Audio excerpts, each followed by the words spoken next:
اور کچھ وقت کے لیے ابو لہب کی کنیز صوبیہ نے بھی رسول اللہ صلی اللہ علیہ وسلم کو دودھ پلایا۔ مکہ میں یہ رواج تھا کہ وہ اپنے نیو بورن بیبیز کو کچھ عرصے کے لیے گاؤں میں رکھتے تھے، کیونکہ مکہ کے اندر الگ الگ بھاشا بولنے والے لوگ آتے جاتے رہتے تھے، اس لیے بچوں کو اپنی اصل اور صاف زبان سکھانے کے لیے گاؤں بھیجا جاتا تھا۔ اسی مقصد کے لیے گاؤں سے کچھ عورتیں شہر کی طرف آتی اور نیو بورن بیبیز کو گود لے کر اپنے ساتھ گاؤں لے جاتی۔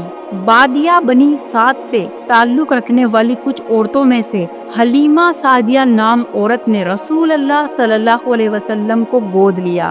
رسول اللہ صلی اللہ علیہ وسلم 5 سال کی عمر تک حلیمہ سعدیہ کے پاس رہے۔ جب 6 سال کے ہوئے تو رسول اللہ صلی اللہ علیہ وسلم نے اپنی والدہ سیدہ آمنہ کے ساتھ مدینہ کا سفر کیا۔ مدینہ میں 1 ماہ گزارنے کے بعد جب رسول اللہ صلی اللہ علیہ وسلم اپنی والدہ کے ساتھ واپس آ رہے تھے تو رسول اللہ صلی اللہ علیہ وسلم کی والدہ صحرائے گرم ہواؤں کی وجہ سے بیمار ہو گئی اور راستے میں علاج کا کوئی انتظام نہ ہونے کی وجہ سے مکہ اور مدینہ کے درمیان ابوا کے مکان پر دنیا سے رخصت ہو گئی۔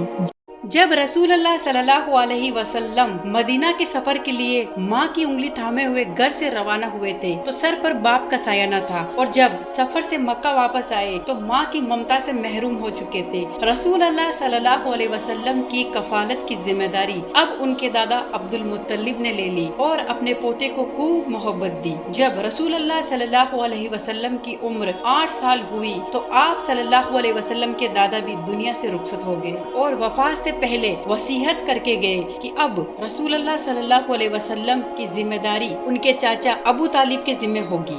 اسے اپنے دل کا ٹکڑا سمجھنا، بالکل اپنی اولاد کی طرح۔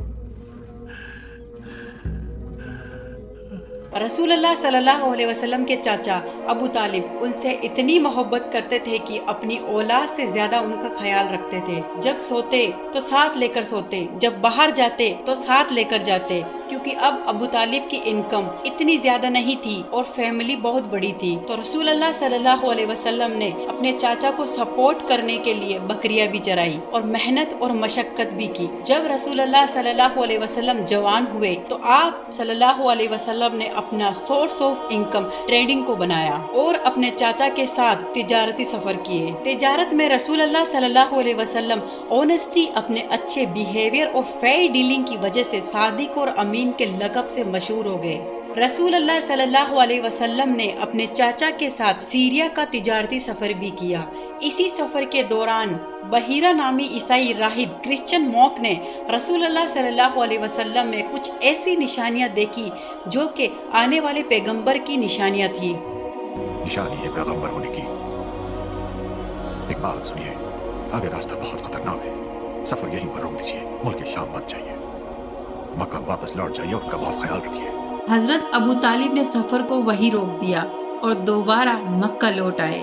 جب رسول اللہ صلی اللہ علیہ وسلم 25 سال کے ہوئے تو حضرت خدیجہ رضی اللہ تعالی عنہا کے تجارتی قافلے کے لیے دوبارہ سیریا کا سفر کیا۔ آپ صلی اللہ علیہ وسلم کی تجارتی قابلیت اور ایمانداری کو دیکھ کر حضرت خدیجہ رضی اللہ تعالی عنہا نے اپنی دوست نفیسہ کے ذریعے آپ صلی اللہ علیہ وسلم کو نکاح کا پیغام بھیجا اور آپ صلی اللہ علیہ وسلم نے اپنے چچا سے مشورہ کرنے کے بعد حضرت خدیجہ رضی اللہ تعالی عنہا سے شادی کی۔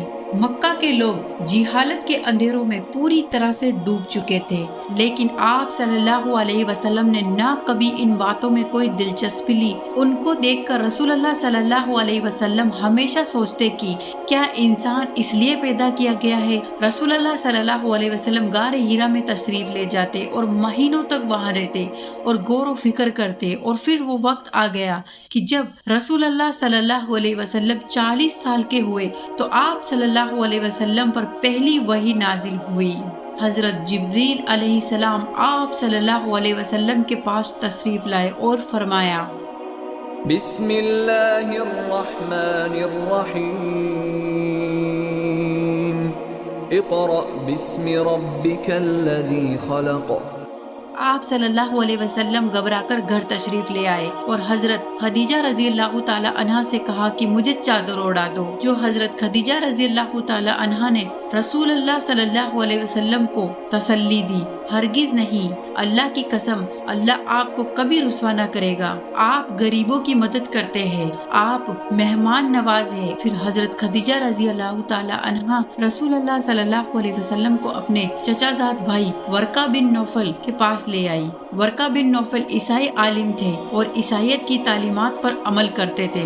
ورقہ بن نوفل نے رسول اللہ صلی اللہ علیہ وسلم کو نبوت کے بارے میں بتایا۔ رسول اللہ صلی اللہ علیہ وسلم کو یہ سن کر بہت سکون محسوس ہوا۔ اس کے بعد کچھ دیر کے لیے وحی کا سلسلہ رک گیا، جسے فترت کا پیریڈ کہا جاتا ہے۔ فترت کا پیریڈ گزرنے کے بعد رسول اللہ صلی اللہ علیہ وسلم پر سورہ مدثر کی آیت نازل ہوئی۔ أيها المدثر قم فأنذر وربك فكبر وثيابك فطهر والرجز فاهجر ولا تمنن تستكثر صدق الله العظيم۔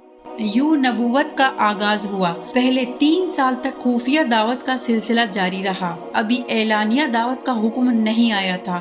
رسول اللہ صلی اللہ علیہ وسلم خفیہ طور پر لوگوں کو سمجھا رہے تھے کہ اللہ ایک ہے، اس کے سوا کوئی معبود نہیں، اسی کی عبادت کرنی چاہیے۔ 2.5 سال کا عرصہ گزرا تھا کہ ایک دن کچھ مسلمان مکہ سے دور ایک گھاٹی پر نماز پڑھ رہے تھے کہ کچھ کافر وہاں پہنچے اور ان کو نماز پڑھتا دیکھ کر ان کا مذاق اڑانے لگے۔ حضرت سعد بن ابی وقاص جو کہ 19 سال کے نوجوان تھے، انہوں نے کافروں کے مذاق سے تنگ آ کر سامنے پڑے ایک اونٹ کے ڈھانچے سے ایک ہڈی اٹھائی اور بنی تیم کے عبداللہ بن قتل کے سر پر دے ماری اور وہ کافر وہیں مر گیا۔ اس واقعے کے بعد رسول اللہ صلی اللہ علیہ وسلم حضرت ارقم رضی اللہ تعالی عنہ کے مکان میں منتقل ہو گئے۔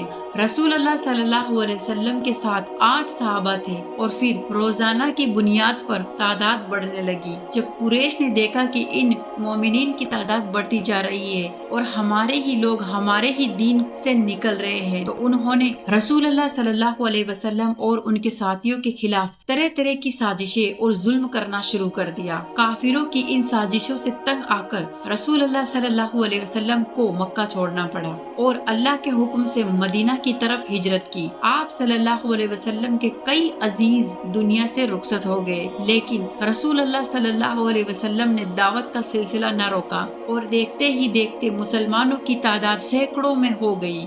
لیکن رسول اللہ صلی اللہ علیہ وسلم کو سب سے بڑا سپورٹ جب ملا جب عمر رضی اللہ تعالیٰ نے دین کو قبول کیا۔ عمر وہ شخصیت ہے جن کے بارے میں رسول اللہ صلی اللہ علیہ وسلم نے فرمایا اگر میرے بعد کوئی نبی ہوتا تو وہ عمر ہوتا۔ یہ ایک لمبی سٹوری ہے، تو اس کے لیے آپ کو پہلے سبسکرائب کرنا پڑے گا، سبسکرائب کریں، اور اگر حضرت عمر رضی اللہ تعالیٰ عنہ کے بارے میں جاننا چاہتے ہیں تو کومنٹ میں لکھیے، انشاءاللہ ہم فل ڈیٹیل ویڈیو لے کر آئیں گے۔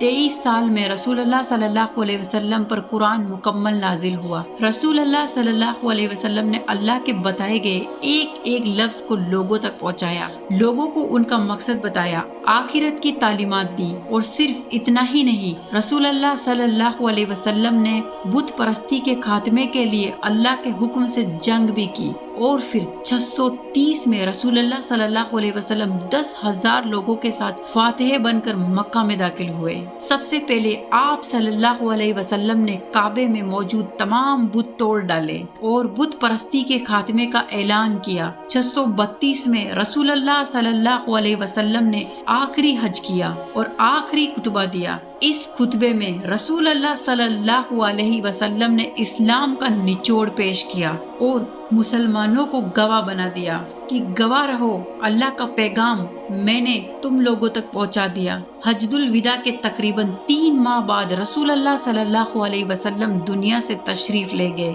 رسول اللہ صلی اللہ علیہ وسلم کی ذات، ان کے صفات، ان کی سیرت اور ان کے معجزات اتنے وسیع اور خوبصورت ہیں کہ اگر ہم کئی دنوں تک بھی ان پر بات کریں تو بھی ختم نہ ہو۔ رسول اللہ صلی اللہ علیہ وسلم ہم سے اتنی محبت فرماتے تھے کہ حدیث میں آتا ہے ہر نبی کو ایک خاص دعا دی گئی تھی جسے انہوں نے دنیا میں ہی استعمال کر لیا۔